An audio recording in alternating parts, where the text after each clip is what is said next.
what's up everybody? Today we're going to do a really simple tutorial. Now I do apologize that if this is too simple of a video. I didn't have really much ideas for this month, but this is going to be a pretty straightforward tutorial on how to do this.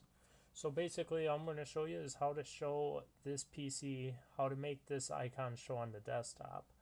Now this is a pretty straightforward tutorial, so all you have to do is just right click anywhere on your desktop, go to personalize, and then we go to themes, and then in here we want to go to desktop icon settings, and then from here just check computer, apply and OK, and you're done. And you can add these if you so desire. That's if you want, but you don't have to, but that's how you really do it. It's pretty easy. So I hope you guys enjoyed this tutorial. I know it wasn't nothing real exciting this month. That's just because now that with me being in school, it's hard to think of ideas, and time just seems to be going by very fast.